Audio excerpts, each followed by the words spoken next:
मित्रांनो नमस्कार. आज आपण जे ध्यान करतो, मेडिटेशन्स, घरच्या घरी ध्यान करणं हे कधी पण चांगलं. तर त्याच्या संदर्भात काही महत्त्वाच्या मौलिक सूचना आहेत, त्या मी तुम्हाला देणार आहे. की ध्यान तुम्ही जेव्हा घरी करता, खूप वेळ असतो आपल्याला घरी आणि बराच वेळा प्रश्न पडतो की काय करायचं. तर धर्मसाधना तुम्ही घरी करू शकता. तर तुम्ही जे ध्यानधारणा घरी करणार आहात, तेव्हा तुमची स्वतंत्र खोली ठेवा. ती खोली बंदिस्त असावी आणि मुख्य म्हणजे त्या खोलीमध्ये जास्त वस्तू ठेवू नका. जास्तीत जास्त ती खोली रिकामी ठेवा.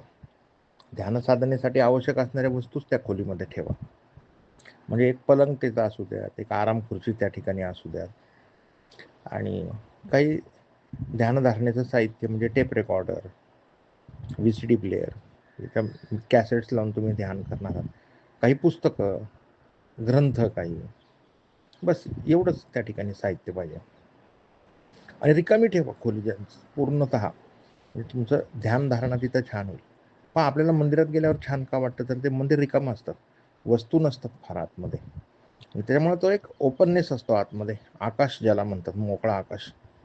तर तुमची ध्यानधारणेची खोली ही जास्तीत जास्त त्याच्यामध्ये ती रिकामी ठेवा, वस्तू नका ठेवू जास्तीत जास्त, म्हणजे तुम्हाला ध्यानाचं आवश्यक वातावरण हे त्या ठिकाणी निर्माण होईल. ध्यानधारणा करण्यासाठी जर उपयुक्त वेळ कुठली असेल तर दिवस मावळल्यानंतर. संध्याकाळी दिवस मावळला ना की ध्यानाला अत्यंत पोषक वातावरण तयार होतं, कारण माणसाची जी चेतना आहे, जो आत्मा आहे, तो इनवर्ड्स जातो, बाहेरच्या जगामध्ये तो रमत नाही, तो दिवसा रमतो. आणि मग जर तुम्ही ध्यानधारणेची सुरुवात केली, काही जप, काही मेडिटेशन्स, तर ते तुम्ही रात्री 11-12 वाजेपर्यंत करू शकता, जेवण वगैरे घेऊन रात्रीचा. आणि पहाटे परत जाग आल्यानंतर ते सकाळी सूर्य उगवेपर्यंत.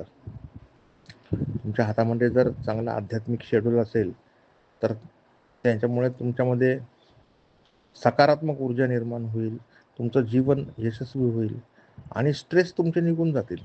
आणि बराच वेळा आपल्याला प्रश्न पडतो नाही का, की वेळ कसा घालवायचा.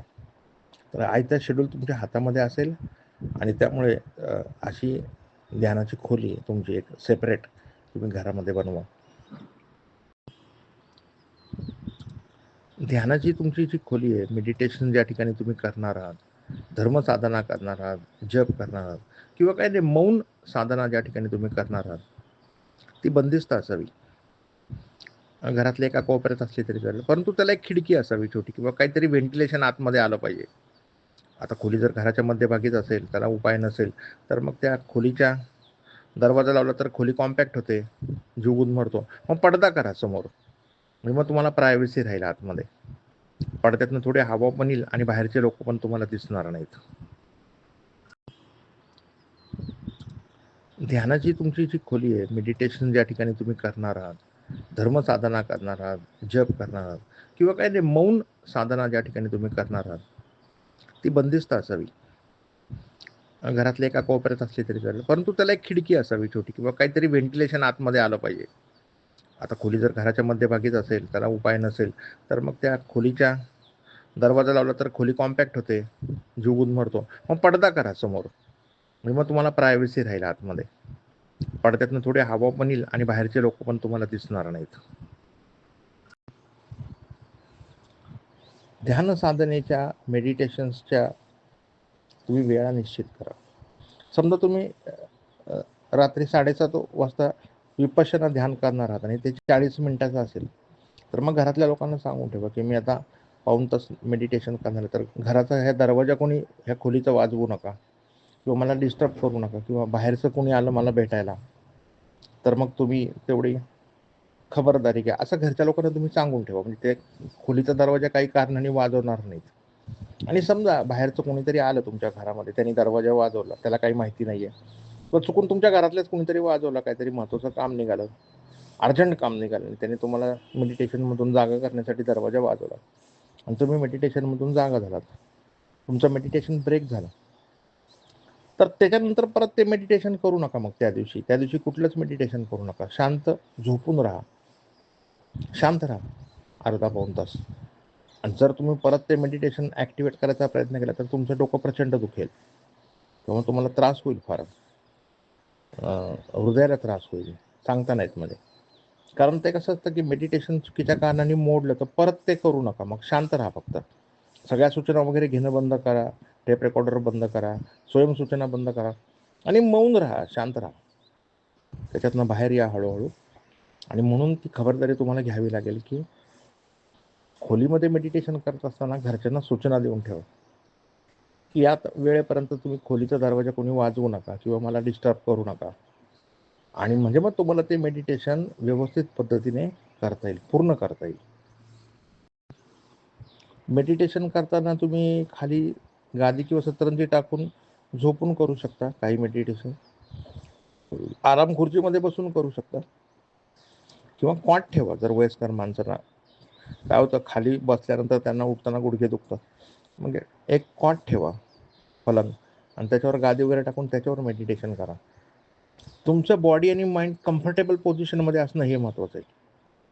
त्यामुळे काही जुने नियम तुमच्या डोक्यात असतील की बाबा झोपून काही करायचं नाही, बसून आराम खुर्चीवर नाही, जमिनीवरच बसायचं, सतरंजीवरच बसायचं, ते काढून टाका डोक्यातनं. तुम्ही कम्फर्टेबल असला पाहिजे. कसं असतं, जमिनीवर बसून मेडिटेशन करणं समजा वयस्कर माणसाने केलं तर त्याला परत जमिनीवर उठताना गुडघे दुखतात खूप.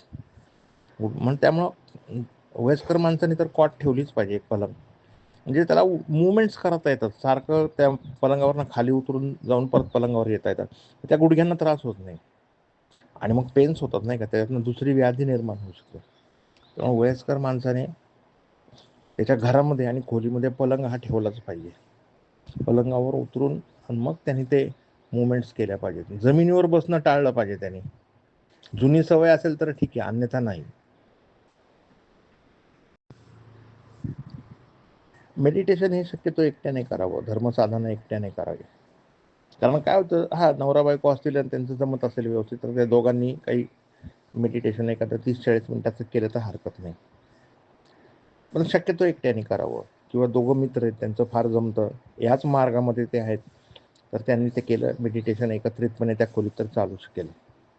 पण जर तुम्हाला त्या व्यक्तीचा डिस्टर्ब वाटत असेल तर मात्र ते टाळा आणि एकट्याने त्या ठिकाणी मेडिटेशन करण्याचा प्रयत्न करा.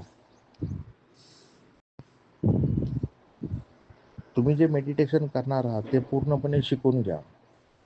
गुरुच्या सानिध्यात पहिल्यांदा करा आणि नंतर स्वतःच्या घरी करा किंवा नीट शिकून घ्या ऑनलाईन पाहिजे तर, आणि मग घरी करा. आणि ते मेडिटेशन तुम्हाला मोह होईल पण ते दुसऱ्याला शिकवू नका. तुम्हाला असं वाटेल की आपल्याला जो फायदा होतो ते आपल्या मित्राला व्हावा, आपल्या घरातल्या लोकांना व्हावा, नातलगांना व्हावा, म्हणून तुम्ही त्यांना शिकवायला जाताल, अर्धवट काहीतरी शिकवताल, ते अर्धवट काहीतरी करतील आणि त्यांना त्रास होईल. म्हणजे 40 मिनिटाचं मेडिटेशन आहे, मध्येच बंद करतील 15-20 मिनिटांनी, मग त्यांचं डोकं वगैरे पॅक होऊन जाईल, एकदम त्रास होईल त्यांच्या डोक्याला.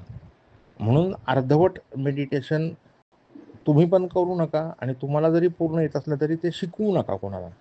हा, मग शिकवायचं असेल तर त्याला पूर्ण शिकवा, तुमच्या सानिध्यात त्याच्याकडनं ते करून घ्या आणि मग त्याला ॲक्टिवेट व्हायला सांगा.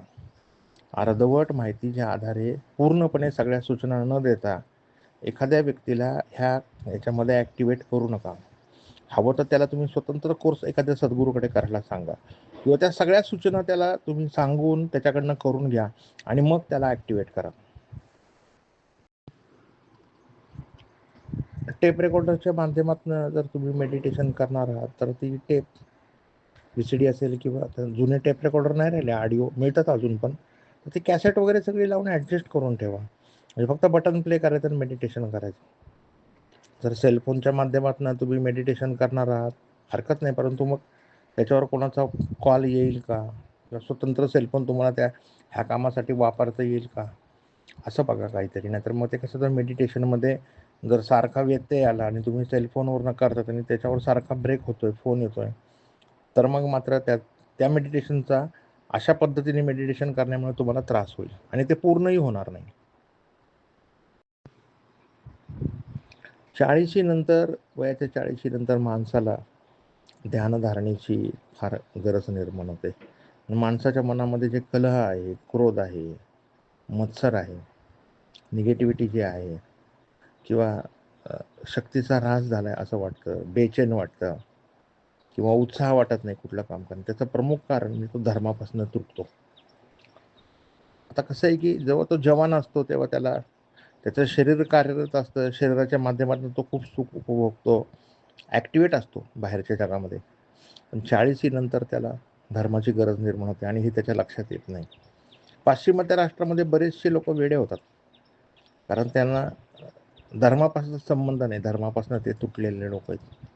खूप लोक असे टी व्ही बघतात खूप वेळ, 5-5, 6-6 तास. जर धर्मसाधना तुमच्या हातामध्ये असेल, तुम्ही जर मेडिटेशन करत असाल तर याची काही गरज नाही आहे. आणि म्हणून एक ध्यानाची आपली स्वतःची खोली असणं, खोली का असणं, तर मग त्या ठिकाणी बाकी लोकांचं डिस्टर्ब होत नाही, म्हणून तुम्ही तुमची साधना त्या ठिकाणी करू शकता. एखाद्या दिवशी जर तुम्हाला संध्याकाळनंतर मेडिटेशन करायचं असेल, एखादं 40 मिनिटाचं किंवा काय, तर सकाळी संकल्प करा सकाळपासून की मला आज संध्याकाळी हे मेडिटेशन करायचे. म्हणजे मग त्याला शक्ती मिळत जाईल आणि ते संध्याकाळी जेव्हा तुम्ही मेडिटेशन करताल तेव्हा ते जास्त चांगल्या पद्धतीने होईल. कुठल्याही गोष्टीला आधी मानसिक तयारी झाली पाहिजे, संकल्प झाला पाहिजे तुमचा, आणि म्हणजे तुमचे बॉडी आणि माइंड त्या दिशेने ॲक्टिवेट होतील.